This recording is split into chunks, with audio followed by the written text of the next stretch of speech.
it's really scary because I think in the beginning of this, we were all kind of under the impression that this was something that was attacking the older people, and so that really scared me for like even my mom. Like, so my mom visits my grandma every day. She's at senior living, and senior living, someone comes and delivers her medicine, her food. And, you know, there's just a lot of people, and so I didn't want to freak out my grandma, so I called her and I tried to explain. She doesn't watch anything but Forensic Files and like really weird stuff. So she watches the same episode. She always tells you before it happens what's going to happen because she's seen every episode 100 times.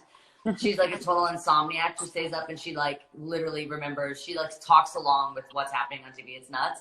But I called her. I'm like, obviously you're not going to watch the news because it's not on one of the repeats. And I didn't want to freak her out, but I wanted her to make sure she was protecting herself. And so that really scared me just because I had to, at one point now, kind of like parent my grandparent, which felt really strange. Yeah. But then my mom also has such a hard time stopping because she's had 5 kids and she's so used to going. The fact that we were kind of dangerous and could jeopardize her health made it where we couldn't see my mom because she sees her mom.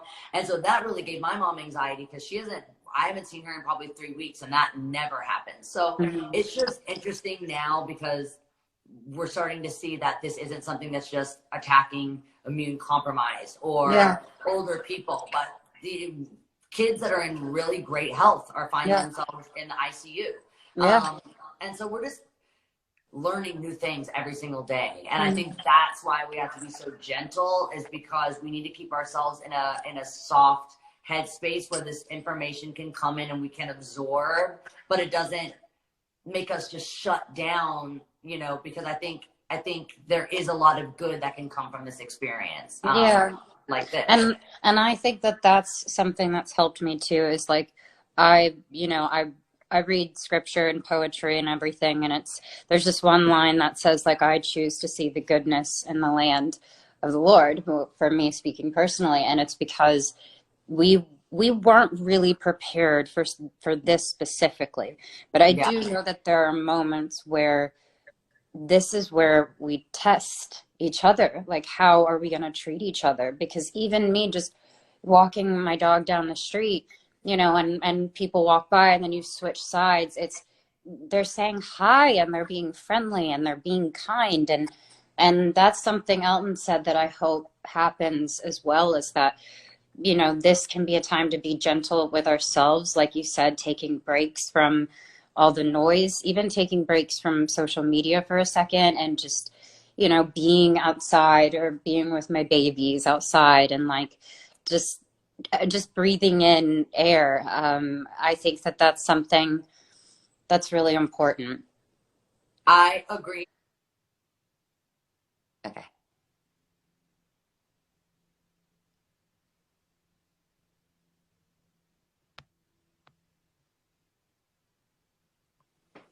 Okay, we're back. That was too good. I couldn't like not see her. I didn't want to do. No, that was like too good. I had to see you. Talking about mental health and self-care. I mean, you just kind of gave us some of those tips, but you know, what's something that you can use to filter helpful thoughts versus hurtful thoughts? Because I know this is a time where the ants just totally want to attack our brain. And I think when things like this are happening, we love to be future telling. We love to be psychics where we know what's going to happen and we really don't know anything. And it can just give us anxiety. What do you use to keep yourself helpful? Communicating with like women I respect, you know, like I have a few older women that I look up to that aren't in the industry. I call them, and I think talking through what it is you're feeling is extremely helpful. And I think there's wisdom in all of this with women and with other people, and all of my friends as well will get on calls, or you know, we'll just talk to each other. But sometimes I have to feel it, Miley. Sometimes I got to cry it out and I've got to release it and just take a deep breath and then remind myself, you know, go back to my tools, which is, okay, where is this coming from?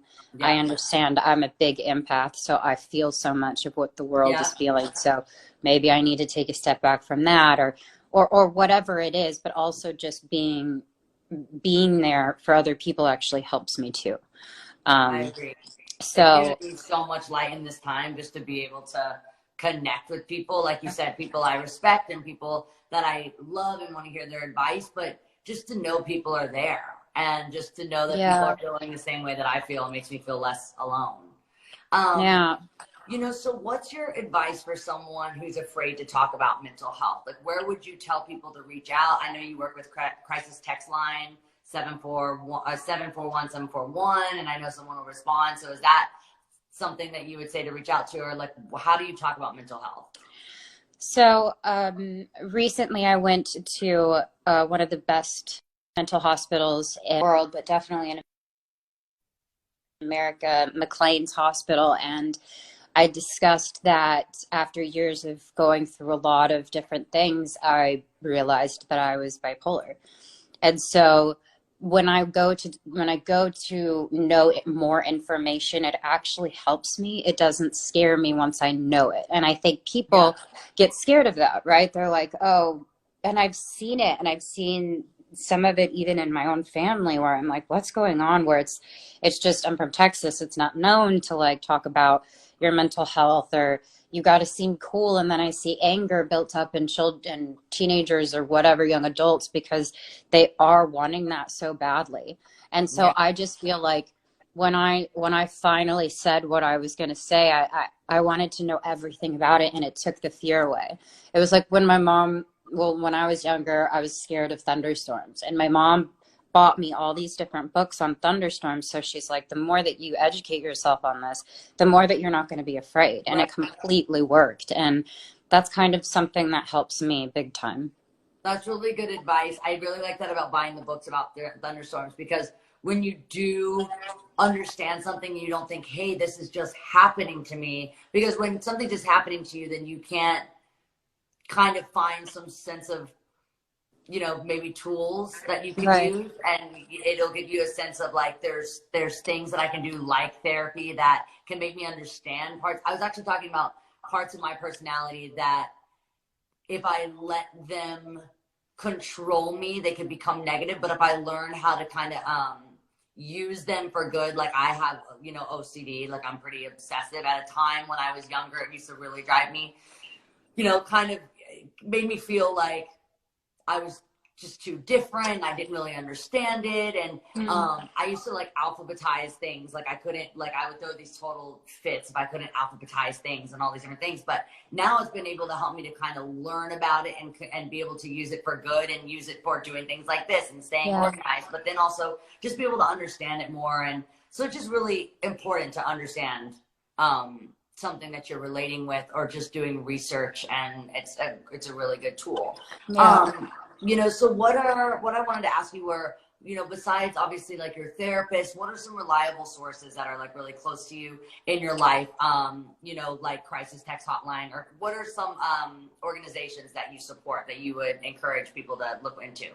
So I recently, along with, we were selling some stuff, is that we were donating to the Recording Academy.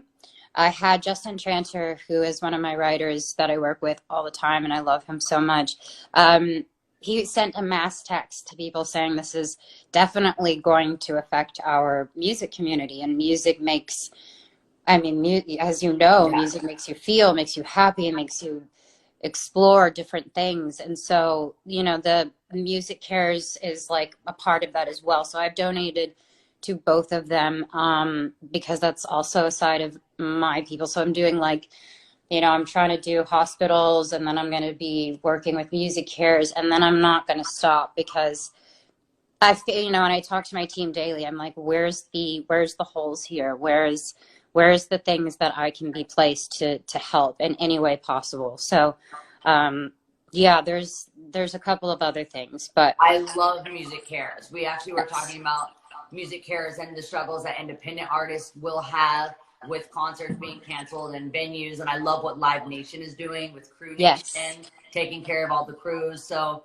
people are really stepping up in our community, which makes me really, really happy and proud to be a part of it. yes, Before we go, I wanted to talk about this tool that I have that's called Feel Great Anywhere, Anytime. And it's from my therapist, Dr. Amen. And it's about anchoring yourself. So in times where like anxiety